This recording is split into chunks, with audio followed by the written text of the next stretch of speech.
Alrighty there, welcome back to gggaming. So here we go, we got a brand new 7-star Tera Raid boss, which is INFERNAPE. Really cool, very strong, a lot of fun, a lot of opportunities to solo this guy. So stick around in this video, we're going to go through all the details, exactly how this raid works, so you best understand this boss. And then we'll do 3 showcase videos for 3 great solo options that I've got for you. Alright, so let's get to it.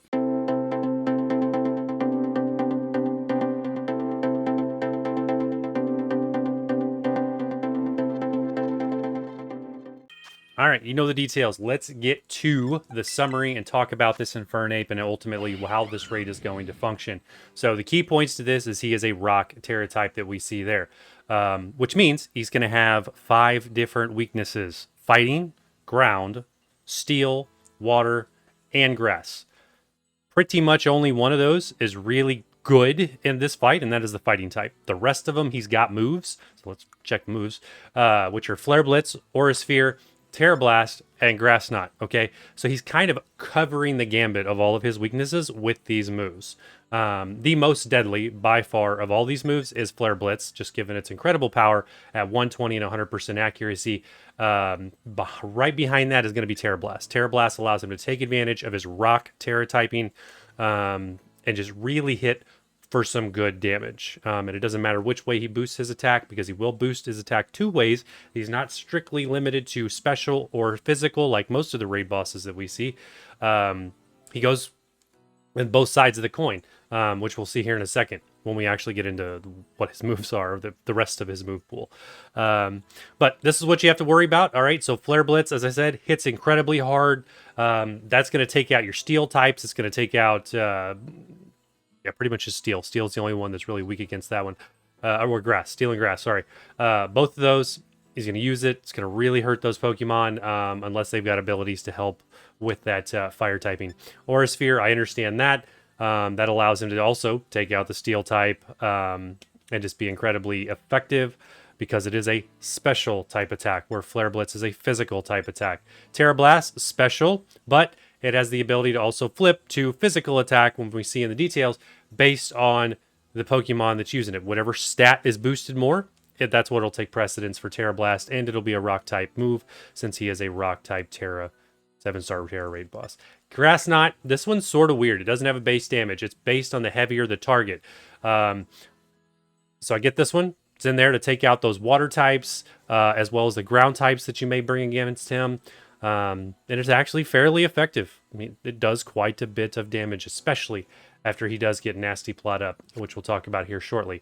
So in terms of the stats, what do we got to work with? We've got essentially kind of top heavy stats with lower defensive stats when you look at him. He does have the this is the raid boss, by the way, that you're looking at. So he does have the 268 on the attack with the notch up from the mint, and then special attack at 244. You look at the standard, even across both, a little bit lower on the HP, lower on both of the defensive stats. So doesn't matter which way you decide to go with the Pokemon. In fact, I'll show you a showcase for a special and then 2 physical builds.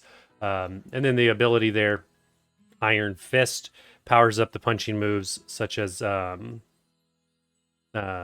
Aura Sphere, I believe, is the only one that actually gets powered up from that. So, but there you have it. So the ability's not too big a deal. Let's jump over, look at, yeah, Mightiest Mark. That way you know you got the right one. Okay, let's take a look at the actual raid flow from Cerebi, like we always do, and then we'll actually talk about the counters and what you're going to work with. Okay, so here's what we got to work with. And of course, we're using the side-by-side with Cerebi, so that we understand ultimately what we're working with, because it's a great database. But there's just really only a couple things you need to know to make this fight and make it easy for yourself.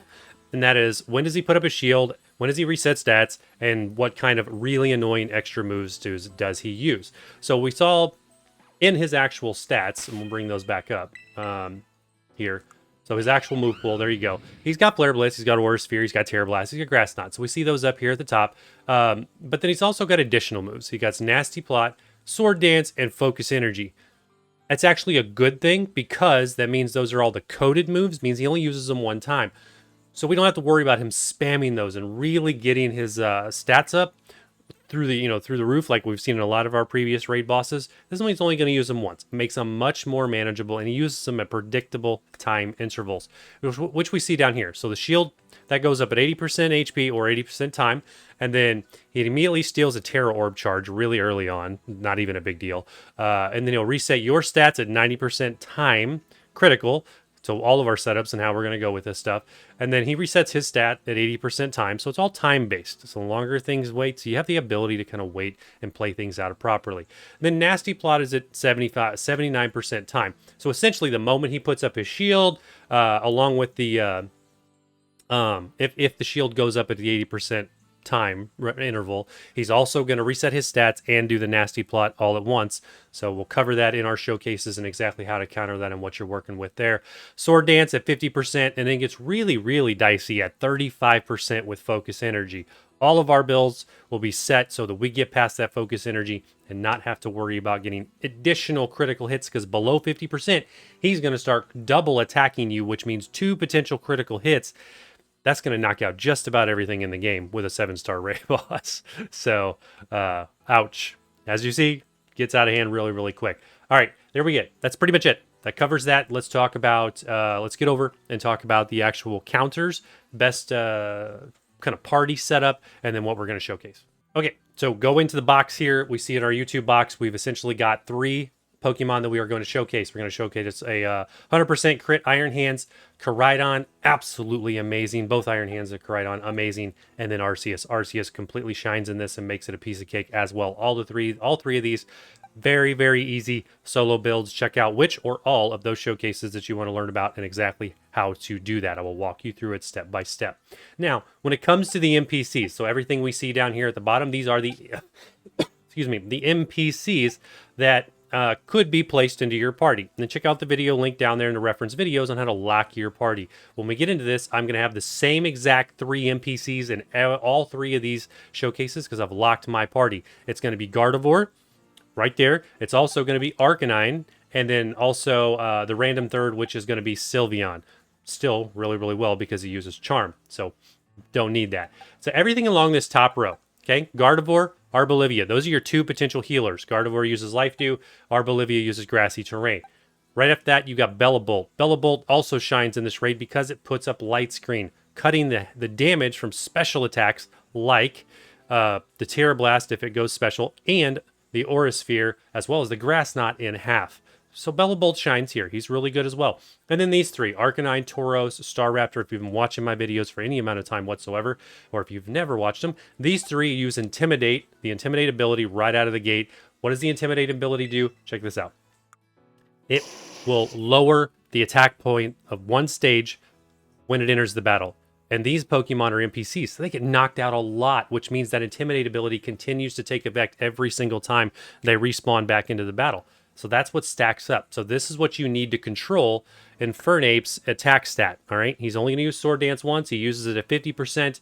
Once, not twice. Once at 50%. Having just 1 Intimidate NPC in your party. 1, not 2. 1. If you get 2, awesome. Even better. But that's hard to do since it's all RNG. But if you get 1, it's more than enough control. So I've got Gardevoir as a healer. 1 Intimidate NPC, which is Arcanine. Beyond that, anything else you get is sort of bonus. Do you have to have a healer on my builds? Absolutely not. Just helps, but I do recommend at least 1 Intimidate NPC to make your life that much easier when it comes to soloing these things. So there you have it. That covers everything for Infernape. Now you are a pro at this raid and know exactly what to do. Let's get over to the showcases and show you how to go through these 3 builds. Absolutely amazing, a lot of fun, and a ton of potential here to farm this guy for all the great loot that he drops. So, as always, drop a like, hit the sub button, let me know what you think, and hey, we'll see you in the showcases.